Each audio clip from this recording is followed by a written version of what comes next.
Another day, another episode. I was just getting fired up about, I mean, we can talk about it. It's a certain type of person. Did you have something you wanted to talk about? Not particularly, but I could definitely spin some stuff. But if it's entirely up to you, if you want to go down this rabbit hole that you definitely seem to have a strong opinion on. Yeah. And I am always for hearing your strong opinion. Okay, I am sort of chronically online, right? Like I think you are. Terminally online is how I like to say it. But terminally online, yes, okay. Terminally online. And I spend a lot of my time on Instagram. I don't love Instagram. I just spend a lot of my time on Instagram. I post on Instagram. That's how I keep up with, like, friends. Yeah. I also spend a lot of time on Reddit, which I'm not proud of. Yep. But there are certain subreddits that I really, really love and I keep going back to. I think Reddit as a whole is a sham. Yeah, I agree. From what it used to be. I agree. And like I have said before, the internet was a mistake.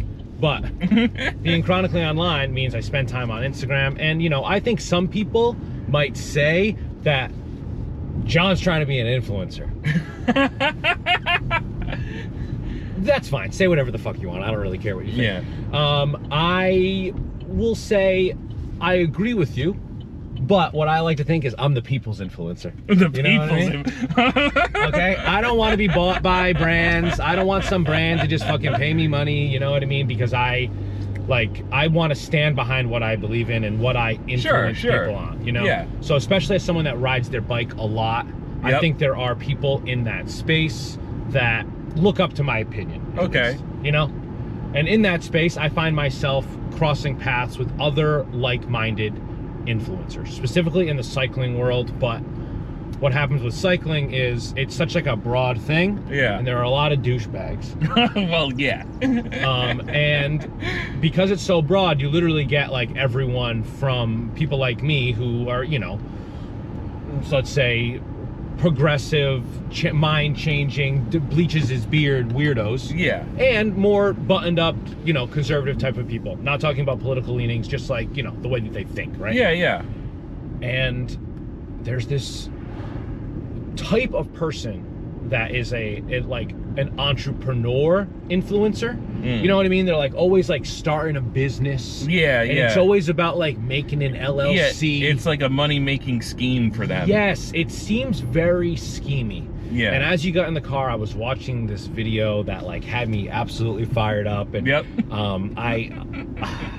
it's just like it's all gimmicky, you know, especially the way like people are so into like the algorithm. You know, yes. I mean, listen, as two guys who are putting out a podcast and like, you know, we're putting it on YouTube and like, you know, we enjoy doing it. Yeah. But I want people to listen to it. And I want other people to enjoy it. For sure. So I want to attack it from a way of strategy that uses like, you know, the right tags on YouTube and all that sort of stuff, right? But when you're doing it just for like the gimmick, I don't know, like I'm not storyboarding my Instagram videos. Yeah. You know? Yeah, I do that for work. Maybe it's just because I do it for work that I'm like, I'm not doing that for Instagram. But to me, it feels like some of these people are like... Well, you know, I think the way to look at it is for some of these people, it is their job, right? So they approach it with that sort of mentality. Yes, I agree. So, you know, like, as you would say, you aren't going to sit down and make a shot list or a storyboard for your Instagram video. No. Right? But if you were doing that to make a living, right? Yes, but these people aren't. I'm talking about some guy that's on the same level as me on Instagram. I don't know, not a ton of followers. I don't know, though. That dude said his friend was worth $8 million in that video. True. I don't have any $8 million friends. Do you have any $8 million friends? None that I can talk about on the podcast. Actually, I don't even know what my friends are worth. Yeah, that is a bit of just a fucked up thing to say. That only comes up when you make a certain amount of money. That's an American Psycho tier thing right there. Like, you know, caring about how much money someone is worth or what they make is, you know, what is that the equivalent of caring about what kind of, like, John, this is a beautiful shirt. Where did you get it? Like, I don't give a fuck about any of that. Yeah, it is that is very much tied to status. Obviously, money is so much like tied to how people value each other. And that's not how I value my friends. No. You know? That'll be it's obviously not like the first thing I'm gonna say about them when I introduce them. Here's my friend Mitch. He's worth $8 million. Yeah. What? And where is that? Like, you know what I mean? And that gets so like. Yeah. You ever look How up is that relevant? You ever look up a celebrity's net worth online? I've never really like looked for myself, but I've obviously have seen like posts of, oh, this person's worth X amount of dollars. Or I whatever. have heard celebrities talk about what the internet says their net worth is, and every single one of them says it's incorrect. Oh, really? Yes. Like, I don't know where they got that number from. Yeah. It might be too high, it might be too low, it might be like, you know, just a few $1 million difference. They're still fucking rich ass people. You know what I mean? Of course. But like, you know, with between liquid assets and what you actually have in the bank and what you have for like available credit and all that stuff, like, and you're in the $8 million tier. Also, $8 million is like kind of funny. Yeah. You know, it's interesting because it's a lot of money to the common person, but when you start getting into this, like, if you really want to tout your status, you know, like getting into the realm of rich people. Oh yeah, it's nothing. Which is hilarious. You could probably be like, you could like own a really good like landscaping company. Yeah, I'm not saying there's anything wrong with that, and be worth like $8 million. Yeah, you know what I mean? Like if you had a bunch of trucks and you were really good at what you did, landscaping and stuff. You know what I mean? You had like, and that was what the value was. And there's nothing wrong with being worth. You know, that X amount of money. But don't value. That's the problem I have is valuing other people by that, and also flaunting yourself because of that, and thinking that somehow makes your opinion more valid or correct above everybody else's. Yeah. You know, like, get the stick out of your ass, dude, before you end up as a kebab on the grill. And that's the first line in the video, right? Is my friend with $8 million told me this one trick. Yeah. And then I can't. I feel like, I don't know. Should I really say exactly what the video was, or should I skirt around it? I don't know. I would skirt around it. Just Let's in case. Say he is hopping on a pogo stick while he is saying this $8 million thing. So, okay, so the $8 million thing actually kind of gives it away a little bit too much. If that's all right. It's already. Well, I guess I really don't care. I don't really. Yeah, it's interesting. I want to be nice. I don't want to bully people. Of course. I don't want to be a bully. I was bullied a lot. Yeah. And I don't, but I still like will judge you if I think you're being a doofus over and over again. You know what I mean? Like, I think you're being a doofus. I think everybody does. I think that's just part of the human condition. As much as we try not to be judgmental, we just simply can't help it. Right. And I really think I'm good at not judging a book by its cover. But once you get to learn someone, you should be judging them. Yeah. You know what I mean? If I've known you for what, 5 or 6 years now? Yeah, something like that. And the reason that our relationship has grown to having a podcast is because we judged our time spent with each other and enjoyed it. Exactly. To a degree. Yeah. Even though I know sometimes we hate each other. I don't think that's true. We've been getting along really well on the podcast. Yeah. I think I've been giving you some jabs at work. How do you feel about that? Like, it doesn't bother me. Is there a dynamic shift from the car to work? Well, yeah, but it's all 100% on my part. On your part, because you're making it happen, or because you feel like the dynamic has shifted and I'm your boss? It's a little bit of both. It's a little bit, but I've always been that way. As soon as the clock starts ticking down and the work day has begun, you're ready to go. I'm ready to go, and I switch my personality entirely. You know, and everybody puts on a mask for something. I guess professionalism is where I put on my mask. Yeah, sure. I mean, you know, code switching can be a white guy speaking in Ebonics around black people. Yes. Or it can be, you know, just like reading the room and being like, okay, I'm at work now. Yeah, exactly. And I think, you know, no disrespect to your position, but you are, you know, being the production assistant. Yeah. Where a lot of, you know, you're sort of keeping things going. You're doing a lot of stuff behind the scenes. You really need to be on your toes all the time. You know? So yeah, Mitch is so professional. He does. He sits like 7:59. Call time's 8, and 7:59 rolls around, and I don't even need to look at my watch. I can see because Mitch is getting fidgety in his chair. Yeah, he's looking at his phone a little bit more. That's just because I'm a very time conscious person. Do you look at your phone a lot at work? Not really. No. You see, I was gonna say no. Yeah. Would you say other people look at their phones more? More than me? More than you? Yes. Yeah. Yes, I would. Yeah. I'm not saying this is a problem. But I don't care. No. I'm sort of an outlier in, I think, my generation, because I never really got into the smartphone addiction thing. Yeah. Right? Even though you love the internet.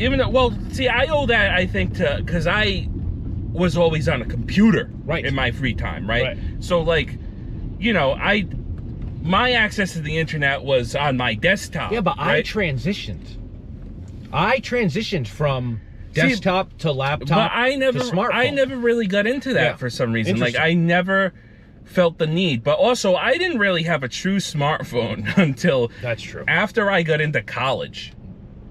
And do you consider that weird Alcatel phone a real smartphone? Yeah, I mean, in comparison to a flip phone. Tell the people what you had for a phone. All right, so I had this phone that when I met you. This is what the phone you had when I met you. It was a smartphone. Yes. But the brand of it was Alcatel. Like someone's name. It sounds like someone's name. I know. I met Alcatel. Yeah. It does. Yeah, and I think at first I never I always called it the Alka-Seltzer phone. Yeah. Because I was like, you can never remember the name. I can never remember it, but Alcatel is very funny. I've never thought of it as a man. Yeah. Hi, my name is Alcatel. See, I picture like someone from Krypton when I say it. Oh, Alcatel. Yeah. Oh, okay. I was picturing Tony Shalhoub to be perfectly honest. All right, that's fair too. Yeah, that was my immediate reaction. Yeah, I picture like you know, just like oh god, what's Superman's Kryptonian Kal-El. name? Kal-El, yeah. Yes. So like for some reason, good. Like it makes me think of like that, like a name like that. Yeah. Alcatel. Sorry, did you ask me what Superman's real name was or what Nicolas Cage's son's name was? I don't remember which one you asked. Because the answer is still Kal-El for either question. Nicolas Cage is a wild guy. Oh, I absolutely adore him. He's very like memeable internet type of celebrity, right? Yes. Especially because of the bees. Yeah. The bees is a fun meme. Did you ever hear the story about how, you know how he was just in like a string of perpetual duds throughout like the 2010s? Yeah. So, what do you mean? Season of the Witch is bad? Season of the Witch is You think great. Season of the Witch is bad? I like Season of the Witch because it's like a fun fantasy sword and sorcery movie, but as a movie, I mean, it's not great. I've watched it twice. And so have I. Yeah. But, apparently a story I heard was that he was having like a friend's kid who was in like elementary school pick his scripts for him. When like he was having the duds? Yeah. Wait, a friend's kid? Yeah, it was. How does that come up? I don't know, but like I guess like that's how he was determining what movies he was gonna be in. That can't be real. I don't know if it's real, but I have heard that. Okay. And I swear I read like a TMZ article about it or some shit. That sounds like an Onion article. It does, right? Yeah. It sounds so stupid to be true. Yeah, exactly. So I'm doubting if it actually is true, but hey, I'm just sharing what I've heard.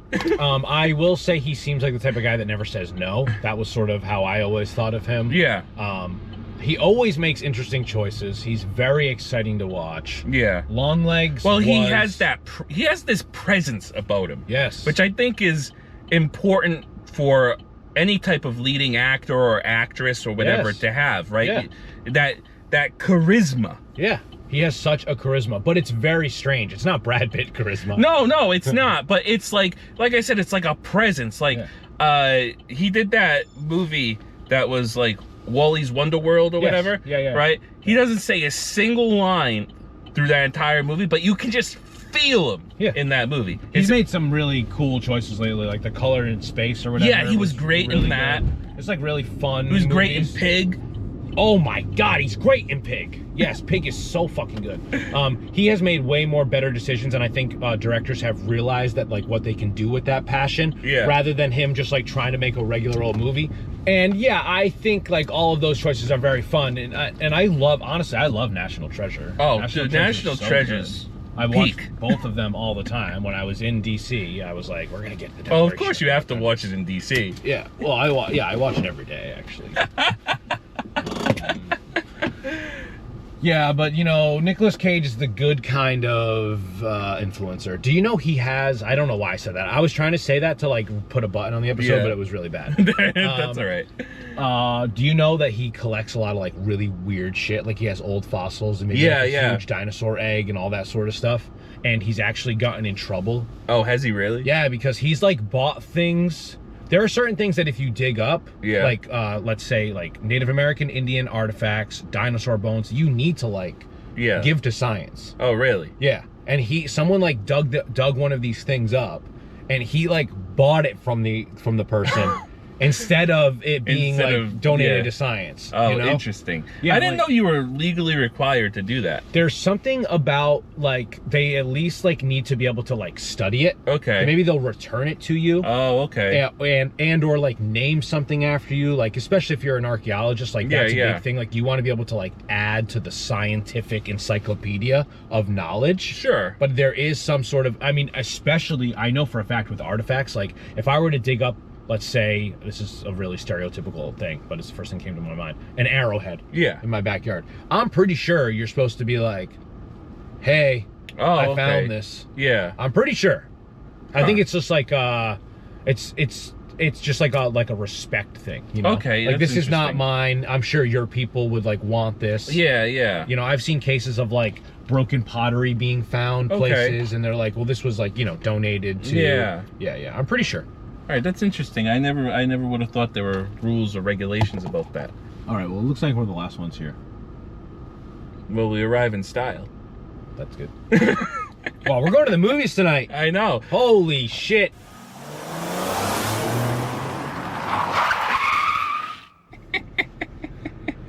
Mitch has one of the best laughs around. I still have that clip saved on my phone. Oh, yeah? We're going windows up, AC on, maybe? I don't know. It's up to you. No, that's fine. I think that's the best bet. How you feeling? I'm feeling saucy. Yeah. Yeah, something like that. Are you tired? I'm a little tired. I won't lie. What's making you saucy? Because we're going to go to the movies and we're hanging out with work friends? Yeah, What's making you saucy? Well, it's the anticipation of what comes next, because I really don't know where our adventure is going to take us. I know that at 6:50 it ends with us sitting in a theater. Right, but that's in an hour. That's in 2 hours and 18 minutes. Exactly. It ends with us in a theater to watch Star Wars Episode 3: Revenge of the Sith. Right. That's exactly. Then we're gonna go to Asia Grille, but then I need to go get snacks somewhere. Yeah. I'm not spending $7 on Sour Patch Kids at the movies. Oh, you don't want to patron them with your hard-earned money? No, I want to go to Five Below and spend my money there instead. I already spent $13 on the movie ticket. I think there's a Dollar General there too. Okay, or that's Dollar fine Tree, too. I love a dollar store. I love a dollar store. It's hard to beat the prices. What's your go-to movie snack? Chris asked me this earlier today at work, and it took me a while to think about it. But when I go to the movies, pretty much the one guarantee that I'm always getting is the blue slushy icy. Great. That's my go-to. See, so I think that's a great answer, because that's not something that you can get at Five Below. Yeah. You know, something like that, or a fountain drink, like even if it's just a soda. Yeah. And popcorn. Yeah. Right? Will you pair it with popcorn? Not all the time. See, a lot of times, right, I am more for either candy, or if they have hot food, I might get like a soft pretzel or something. Soft pretzel's good. Right?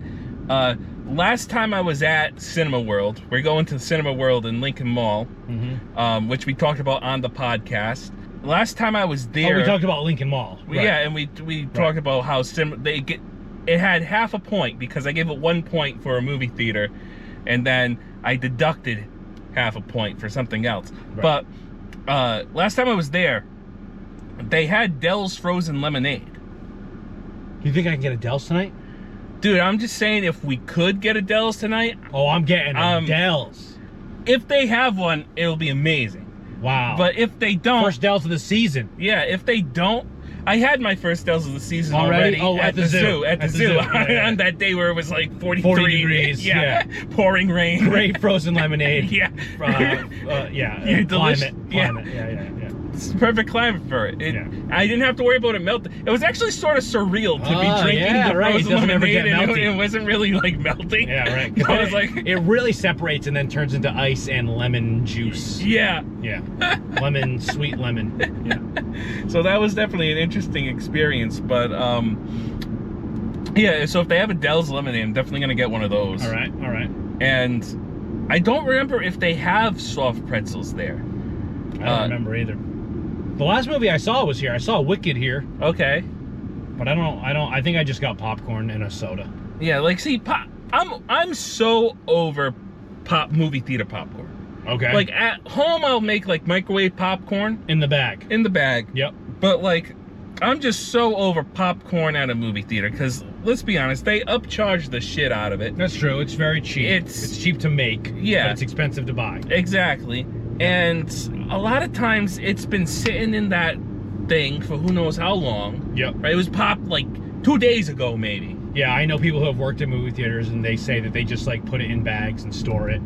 Yeah. And it's stale. Like, it's not fresh. It's you know, like, if you're not gonna get, you know, fresh popcorn, freshly popped popcorn. Right. Then I have an air popper at home. Oh yeah? Love that thing. Oh. I should look into getting one of those. They're so reasonably priced. Oh, are like they? I spent like $16. Let's buy you one at Target right now. I'll buy you one. I don't want you to buy I know one. you feel uncomfortable with me. I'll feel indebted. I know you will. Right? This is going around the front, right? Yeah. I haven't been to Asia Grille in so long. I haven't eaten there. I don't know if I've I've ever eaten at Asia Grille. I used to go here. So when I was in high school and in college, yeah, me and my friends used to come. You know, we would go to the movies, and pretty much Asia Grille was where we would always go before the movie. Yeah. So this is a little bit nostalgic for me. All right, that's exactly what we're doing. Yeah, but also it got to the point where basically my friends were cheapskates and never wanted to pay for their side of the bill. So it got very annoying because like I'm trying to, yeah, like. So then don't go out to eat. It is, so that's why we stopped. Because I was like, I'm not doing this anymore.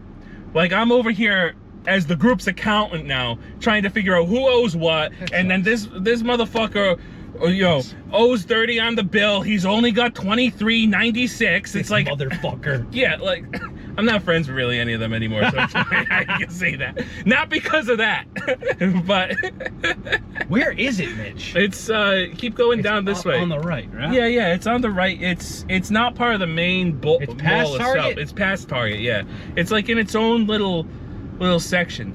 God. You see that building over yonder? Yes. Right. That's it right there with the red sign. Oh, I see it now. Yes. When I used to come here, Target wasn't even here. Oh yeah. Right. Yeah. Target hasn't been here forever. No, it's a relatively new. Yeah, probably like within the last 10 years. Yeah. I will say though, one of the benefits of having moved to Lincoln and being so close to the mall is it is very convenient. Yeah. With, you know, basically everything I need is all in one plaza. Not that I go out shopping much, but like, yeah, you can go to X Golf. Yeah, because you know I'm such a phenomenal golfer. Play, train, entertain. Yeah. Doesn't even sound good. Doesn't even rhyme or anything. No, it doesn't really fall. Like they're missing out on a type of alliteration there. Entertain from the golf store? What does that even mean? Well, I think that's like that virtual digital golf shit. Oh, they have that in there? I think so. Chris and Jim are standing outside. Oh boy. Standing outside their car. In this brutally warm weather. It's like 75 and gorgeous. Oh. Mitch hates it. I am not built for that. I need to like move to Alaska. No! Don't do that. Why not? Because that'd be stupid. You think there's much PA work in Alaska? No, I don't think there's any fucking work in Alaska. There's fucking nothing out there. All right, we're at the movies. We're going to Asia Grille.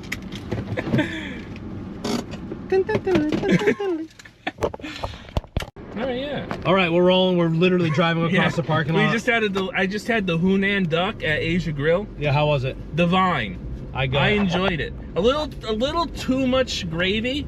Yep. But at the end of the day, it was delicious. Yeah, I got a couple egg rolls. Wasn't super hungry, but I felt like I should have got something. Felt like it was like respectful, I guess. And then, yeah, now we're driving over to Five Below to get snacks. It was a great time. I told some stories. For that, you're gonna have to subscribe to us on our exclusive other channel. Yeah, on our Patreon. If you go to our Patreon, and donate $5 for 6 months, maybe that'll motivate us to actually make a Patreon channel. Yeah. So, you have to actually you have to pay to play. So you have to pay us first. It is honestly a pretty busy mall. Yeah, it is. Like, I wish I had taken the less busy road. You know what I mean? Yeah, like weave through the parking spots. Yeah, maybe not weave or drift, like you just said at dinner that you want to learn how to drift. I kind of do, dude. Because now you've been driving a little bit more. Yeah, I mean, you know, one of my favorite anime series of all time is the show that's called Initial D. And it's about street racing in Japan. Okay. And where, you know, drifting is very much a Japanese thing. I know, and this might sound ignorant, but I have seen Tokyo Drift. More than once. Yeah. So that's why I want to get you into Subaru WRX, honestly, because of Fast and Furious. Yeah. So that's that was like the show that like actually popularized drifting in the West enough that Fast and Furious decided to latch onto it because the show came out first. Yeah, the anime Initial D like really put drifting in the Western mindset because before then it was really you're gonna get into this big long thing. We're no, I'm not. I'm just wrapping up now. Right? So yeah, bottom line is I want to learn how to drift so I can race down mountain passes. Ouch. Do you think I need the flashlight? It's up to you.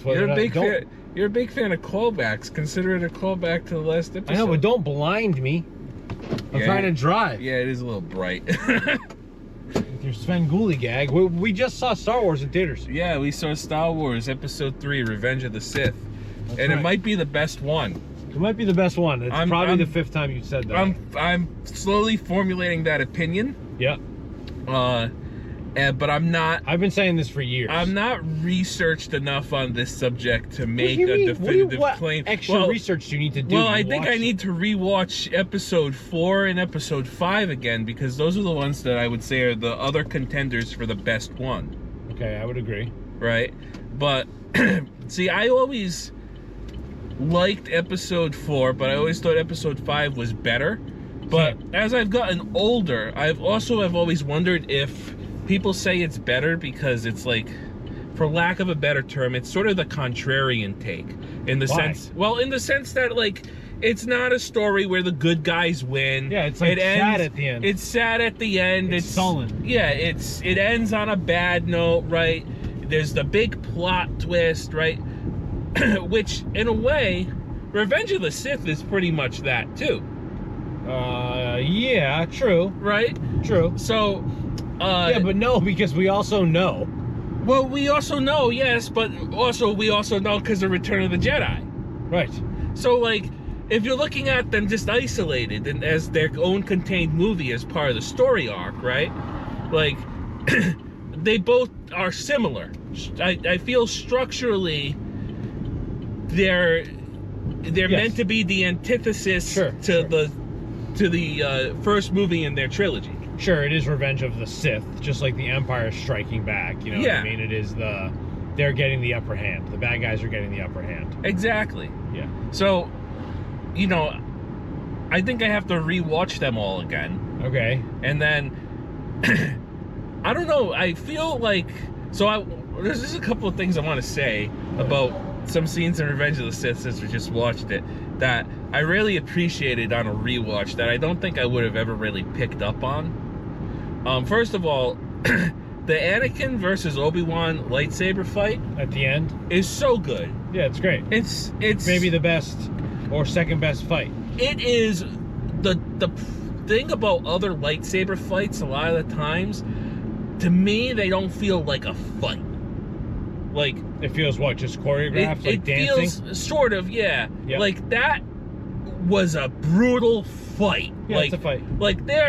Like not only are they swinging around those lightsabers, dude, but like, that's part of it. They're like fucking kicking each other. Yeah. Like Obi-Wan fucking decks Anakin at one point. Yeah. He hits him with a right hook, right? Which also raises the question, why don't you see that sort of shit more often? I know. Like why when when Qui-Gon and Darth Maul are duking it out, which is also a great fight scene, yeah, right? That one comes to mind too. Right, but like, you know, especially you got, oh God, what's his name there? Guy who played Darth Maul, Ray Park Jr.?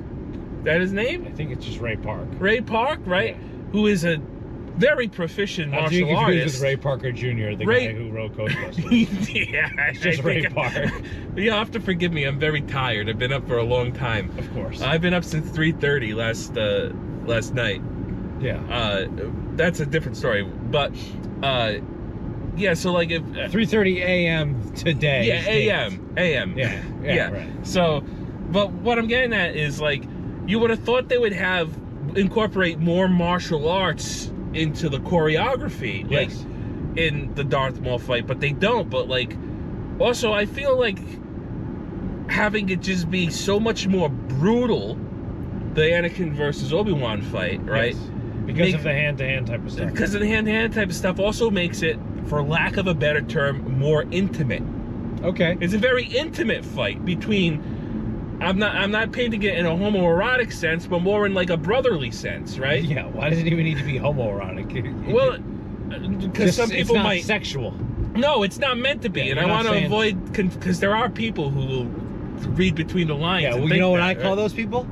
Perverts. Yeah, a little bit. Yeah. Okay. Right. It's not some like psychosexual Freudian analysis that I'm doing, but it's like, you know, it's a quarrel between two people who are very significant in each other's lives. Yeah, of course. You know, a lot of the times if you see fights in media, it's usually people who are the antithesis of each other. They don't necessarily have this relationship.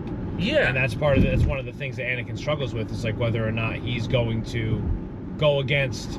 He seems to be pretty okay going against the Jedi Council. Yeah. But when he thinks about going against Obi-Wan specifically... Yeah, it's hard for him, dude. He doesn't want to do it. Right? That's even Padme's like, even Obi-Wan? Yeah. Yeah. Right? So, also, George Lucas really loved his wipes, huh? Oh. Like I knew it was a thing, but I think I never really realized, like, dude, every time we transitioned from something to something, it was just... barn doors also, or shutter effect. How many takes did he do for each shot? 2?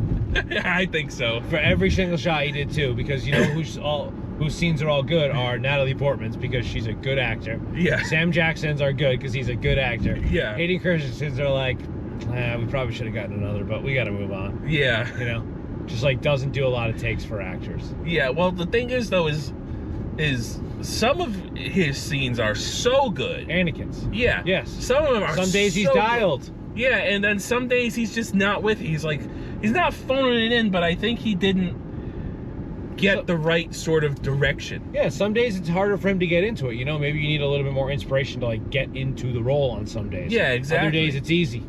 Or other scenes are back to back with, you know what I mean? Like, but yeah, that's the interesting thing about the prequels, I think. I think they're so much better than the Disney sequels. Easily. But everyone clowns on them. And I think the biggest disservice is that George wrote them and directed them. He's a great writer. He's a great storyteller. He comes up with a great world, but, you know. Yeah. No, you're absolutely right about that. The original trilogy shines because he handed those movies off, you know. I agree. Yeah. I think that there's definitely a lot of truth to that, right? It's I call it the Tommy Wiseau effect. Okay. George Lucas sort of Tommy Wiseau'd the prequels. He did Tommy Wiseau the prequel, yes. Right. Like not nearly to as catastrophic of an effect, but there are moments when I watch that movie and I laugh at it and I think I'm laughing at this movie the same way I would The Room. Yeah. Like a bad movie. You know what I mean? Like there are so many laughable, memeable type of moments that you're like, oh, like boy, unlimited power. Yes. Like, why does he say that? Yes, there is actually like isn't that supposed to be like a call back to episode 2 when they give the Chancellor power? Like, is that a callback? Is that what that is? Oh, and Hayden Christensen like spoke to us before the screening. Yeah. And he said the line that he says like in the first scene of the this movie. is where the fun begins. This is where the fun begins. Which is a very memeable line. I have a friend who quotes it all the time. Yeah, this is where the fun begins. Yeah. It's great. And he came on screen. And I kind of thought that was corny, but I guess good for him. He's embracing it a little bit more, you know. maybe. He should embrace it. You gotta have fun with it. Like, so the thing about Star Wars, and this might piss a lot of people off, I feel like people treat this as like a sacred cattle type thing. Yeah. Like, get over it. Well, it certainly isn't anymore. It's not anymore, but there was a point in time where, like, it was sacred. Yeah. Like, and you could not criticize it. Yes. Right? And I don't know, man. Like, I think we all got to embrace the fact that ultimately this is a goofy series about space wizards that have katana fights with glow sticks. Like, it's like a Dune ripoff. Yeah, a little bit. Like, it's sort of goofy. Yeah. But like, that's also sort of part of the fun. Yeah, I totally agree. I like the goofiness. I like the over-the-top costumes. I mean, that's what I like about Star Wars. But on the flip side, like the goofiness of like the battle droids in Episode 3, like what we just watched, like like that's a little maybe too goofy because it sort of undermines the tension in the scene, you know? Yeah, it does, right? Like there are friggin' 24. Yeah, like droids. there's like fucking battle droids saying "ouchie" and shit, like in the middle of a lightsaber fight because he got hit, and it's like, what are you doing? Yeah, what is that all about? Yeah, what is ouchie really like a thing in your culture? Yeah, and also it raises like when two battle droids, like one tells the other to run away. Like, it raises a whole bunch of questions about, like, battle droids now. Like, are they sentient? Yeah, what's going on here? Yeah, are they in fear for their lives? Yeah. Like, do they all just want to, like, settle down and, like, have a family? Yeah, like, is there an alternate Star Wars timeline where, like, the droid revolution happens because they achieve sentience and it turns them to, like, Terminator? Like... Right, I mean, they just serve a peace. There's just a peace. Yeah, but for them, it's peaceful. Yeah. Right? It's not Terminator-esque. No, it's more like a civil rights movement. Yeah, exactly. Yeah, exactly. They're actually the most sane. Yeah, like, I don't know. It just... Stuff like that raises some questions, but... I don't know, man. Episode 3 was... I hadn't seen it in... It's good. Probably, like, 15 years, maybe. I think since the last time I saw this movie. And I watched it recently. Well, yeah, we watched it tonight. Oh, yeah. That's what I was thinking of. Yeah, yeah. But, yeah, I enjoyed it. Me too. I had a lot of fun. I'm glad we went. I'm glad we did it. Even if it is on a work night. Yeah, yeah. And I'm not going to get to sleep till 11. Yeah, dude, we're going to be so wrecked tomorrow. Oh, it's God. over. What the hell?